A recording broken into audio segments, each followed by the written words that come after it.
One of the reasons why your paper might be rejected from a top journal is because it may be perceived as having low impact, which begs the question of what is impact and how do we measure it?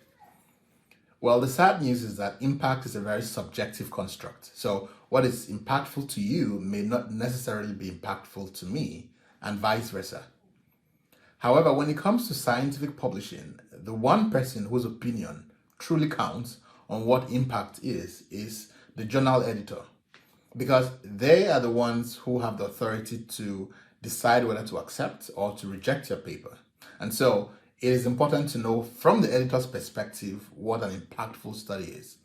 So what then constitutes an impactful paper, especially from the context of an international journal? Well, here are some few elements. Your study should be anchored in terms of a policy or a public health program or patient care. Don't act as though you lived in a cave. Recognize that your study is contextualized within the reality of the world we live in. And so examine or conduct your study through that lens. So for example, practical ways. A study that evaluates the impact of a policy on outcomes of interest will be seen as impactful, because even if the readership are not from that country, certainly there are lessons they can draw from that evaluation. Maybe a similar law exists in their country, or the methodology used in that evaluation might be applicable in their own context as well. So that kind of study will be seen as more impactful. Number two, always include a comparison.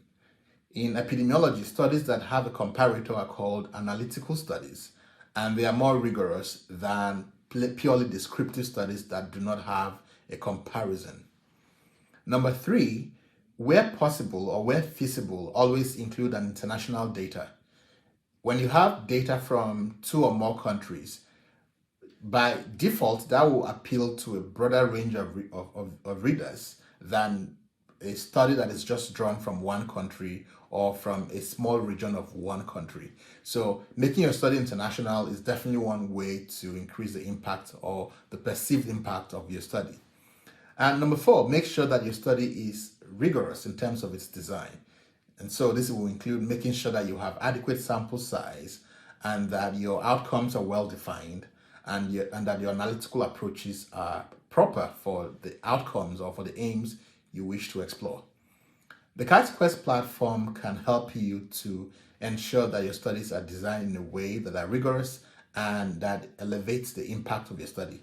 So for example, on the Chisquares platform, you can calculate sample size, you can design studies that are analytical. So we have question types that allow you to do web randomized trials and discrete choice experiments.